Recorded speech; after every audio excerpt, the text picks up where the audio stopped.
Hey guys, I'm here to talk to you about Destiny 2 Season of Opulence and give you some impressions of Shadowkeep.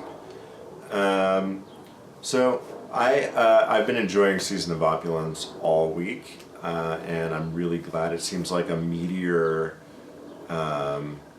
chunkier expansion than Season of the Drifter, which I thought was sort of thin and boring. I'm a raider. That's what drives me in Destiny, raid and loot. And I think Season of the Drifter was a little light on both of those, obviously, because it emphasized Gambit. And I'm sure if you were a Gambit player, it was lovely for you. It just didn't work out for me, though.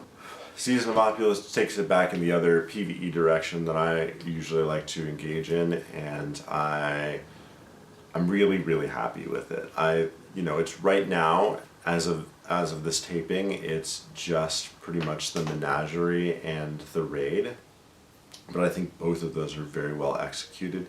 The Menagerie is another Destiny attempt at a horde mode, much like the Court of Oryx, or they had a version of it in the Rise of Iron. It was called like the Forge, the Archon's Forge, or the Blind Dwell, or the Reckoning.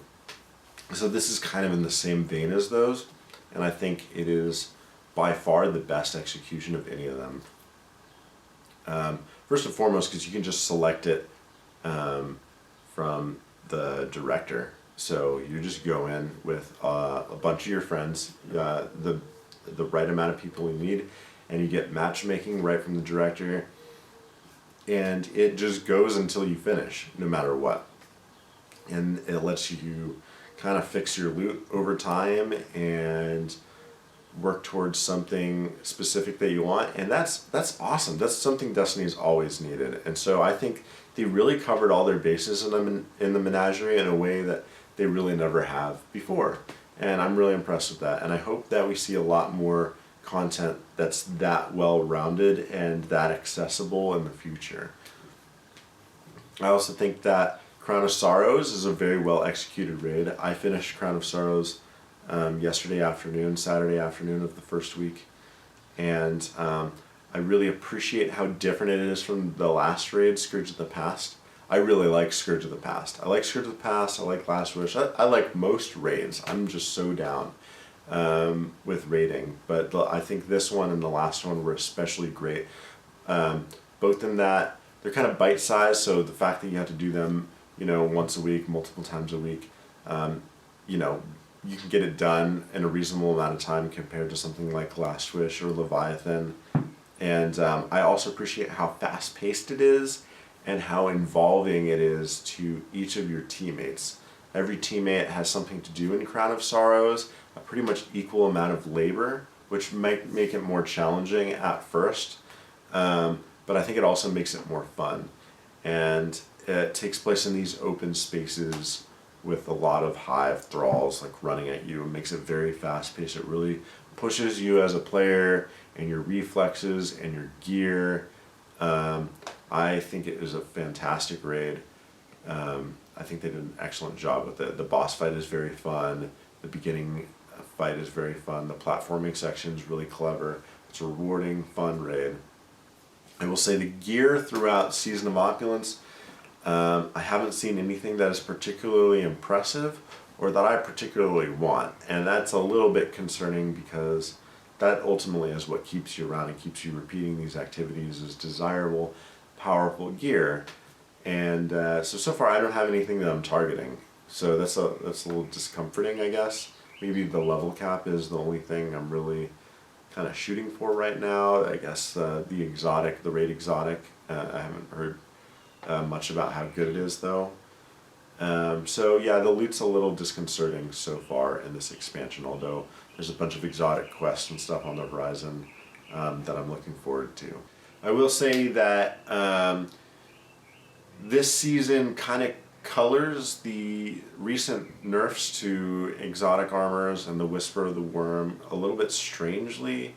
I don't think that any of them would have particularly have swung any of those activities any harder, and even by Bungie's stated goals of those nerfs, I don't think they accomplished those stated goals, and I think they kind of sidestepped them. For instance, like if you're trying to not require something like Phoenix Protocol in a raid or Orpheus rigs in a raid, now instead you're not requiring Phoenix Protocol, you're requiring one more Well Radiance Warlock or one more Tether Hunter.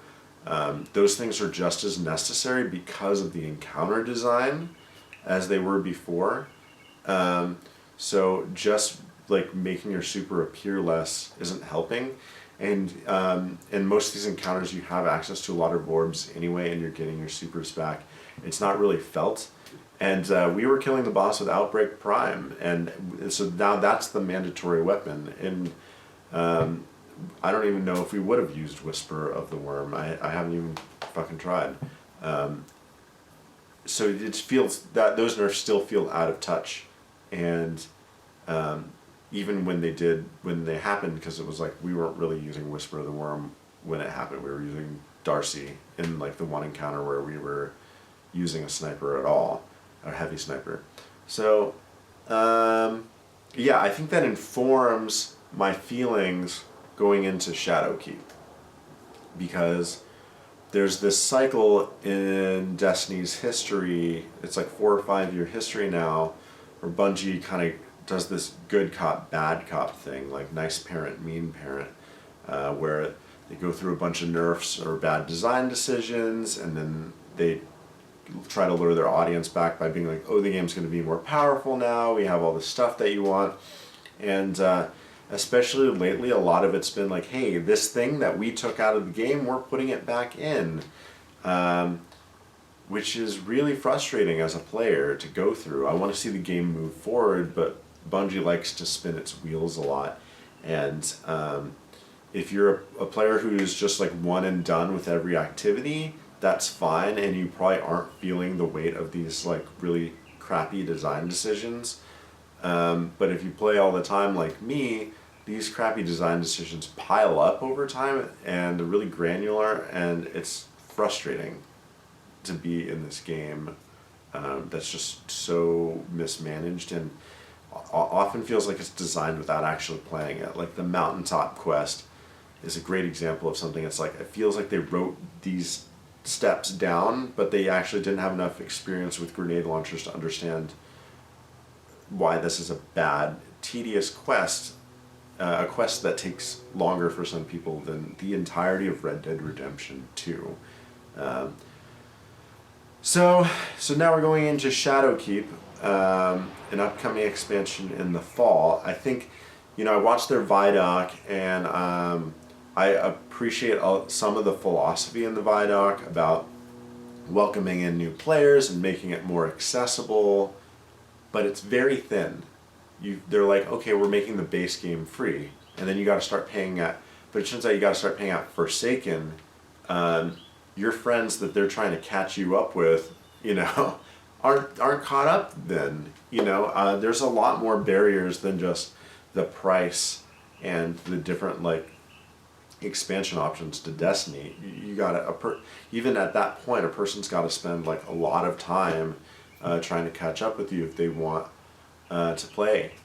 And another big element of that is it's not just attracting new players. It's like this game has been hemorrhaging players for a long time. I've gone through numerous iterations of my clan, and the vast majority of the people who have left the game that I've played with have never ever come back. They just they laugh at the notion of coming back to Destiny because of all these design decisions. So going forward and trying to attract these people, that's not going to help. And so, and this is the conversation we were having like 4 weeks ago when they announced these nerfs. And of course now they're like, oh, look over here, we got this new thing going on. And like, these are the things we're saying that are really great. And of course everyone's excited because Activision's gone, but I really think Bungie was responsible for a bunch of the stuff that people blame Activision for. I also think in Shadowkeep they're talking about, oh, we're going to expand the RPG elements, we're going to expand stats. But first of all, like, what is an RPG, right? Like at this point in 2019, like the notion of what an RPG element is really fucking ambiguous, and I think there's a lot of ways in which you could say Destiny is in no way an RPG. It's mostly a first person shooter, and it has loot, but it's not an RPG. And so now they're like, oh, we're going full RPG, we're going to emphasize stats. But Bungie's never been good at emphasizing stats. And stats are very tertiary to any build you're making. Even when I was raiding in D1, I didn't pay that much attention to discipline, intellect, etc. A little bit, but they didn't matter that much. And right now in D2 with enhanced perks or whatever, that shit doesn't fucking matter. It doesn't matter. The what you have matters. Like, is it Outbreak Prime? That matters. If it's Outbreak Prime, which boots you're wearing, which exotic boots you're wearing, that matters. But those stats tend not to matter. Another thing I think about Bungie and RPG is that Bungie tends to hate synergies. Bungie, they put a lot of barriers against stacking of effects in Destiny, and RPGs are all about that kind of shit. Like haste versus slow in Final Fantasy. It's all about creating different effects that might be small and then added up together are very large. Bungie gets really freaked out when players figure stuff like that out, and they tend to nerf that. And they tend to nerf a lot of anything that gets powerful. So right now, again, coming off those nerfs, there's a big question where it's like, okay, if I'm going to spend a lot of time, and it's always a lot of time, it's always like really heavy RNG or like a very challenging activity. If I'm going to spend a lot of time working towards an item, like how am I going to know that that item is going to continue to be useful? How am I going to know that my time investment is going to be worth it? I think that's a big problem for a loot-driven game. And instead of answering that problem, they're misdirecting that problem to an expansion that they tried to play off like, oh, it's not like retreading, but it is. You're getting the Hellmouth back, and you're paying for it again. And sure, it's twice the size this time, but half of what you're getting, you've had before, and they took it away from you. So, yeah, I'm not like all the way sold on it yet. And yes, like there's a bunch of hypey documentary shit. Of course there is. Of course they're saying the right things. They're selling a product right now, and they're in selling a product mode. So that's what they're doing right now. And I'm not, because I've been here before, I'm not just all the way buying it. I'll probably buy it. I like, in the end, Destiny gets by on the fact that it just feels great and sounds great, and some of your friends are playing it. Yeah, so, it'll end up, in a fundamental game feel sort of way, it'll be fun, but it still feels like the developers treat their design as though they are competing with us, and I don't like that. I don't like the way that it's started to pander more and more to streamers. These big Tuesday events where, like, I used to, like in Crota or Oryx or Wrath of the Machine, I used to get on day one and have a reasonable expectation that I'd, complete it in that day or in that week with my team, my clan. And that was like a part of the fun. And now it's like, oh, like we're having a world's first contest.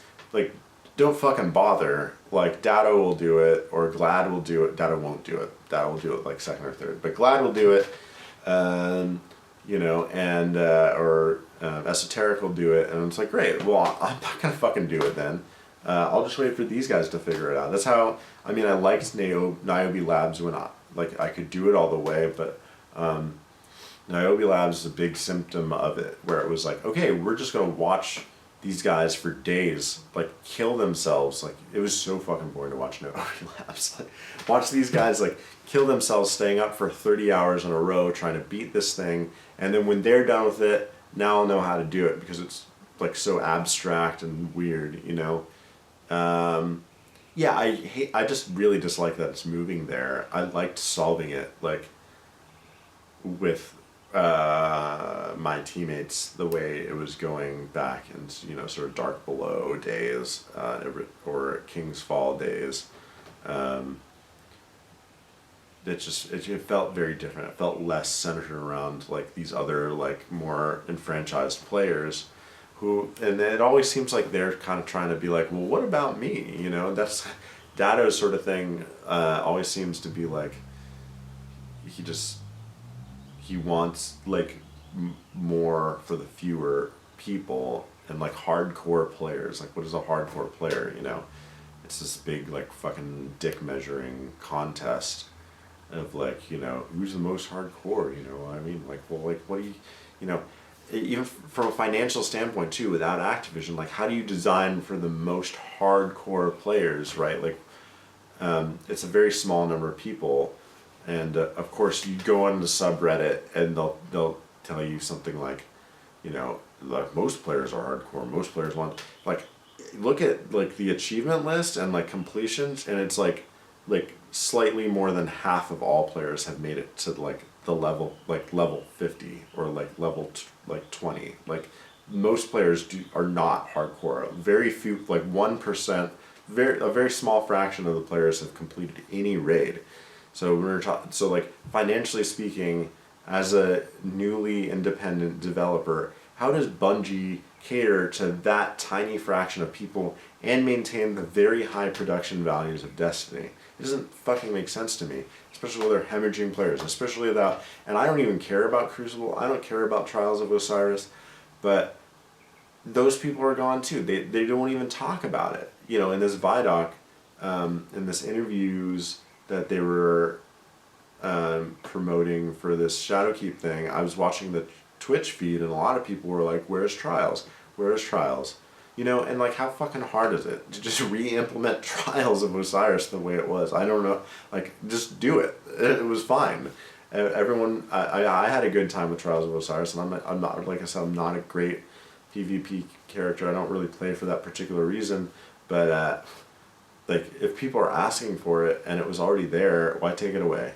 It just seems really, really bizarre to me that they can't address that. Also, Shadowkeep. They're talking about, like strikes and Crucible maps, like, those are two, we can either do that or we can do something else. But, like, they set up this kind of expectation with us. Like, every expansion, there were expansions where we were getting this, like, Season of Opulence kind of content with, like, activities like the Menagerie and a raid and strikes and Crucible maps. That's Dark Below. There's like some activities, there's a raid, and there's strikes and Crucible maps. There's Dark Below, it's Wrath of the Machine, that's even Curse of Osiris. Curse of Osiris, as unpopular as it is, even that has strikes and Crucible maps and new activities. So to think about coming into Shadowkeep without new strikes, grinding the same strikes we've been grinding since Forsaken, since Destiny 2, like, how many times they want us to play the fucking Pyramidion without, like, something new in between, like, fucking hell, man. So, yeah, I'll probably get it. It's still Destiny. I still want to play with my friends. And that's kind of the bittersweet kind of thing about it. Like, great feeling game, great production values, but I'm still worried about the design. Season of Opulence, feeling good about it. Crown of Sorrows, I think it's fantastic, but I'm a little guarded on Shadowkeep, and I'm still waiting for Bungie to address some of my concerns that it seems to be distracting from.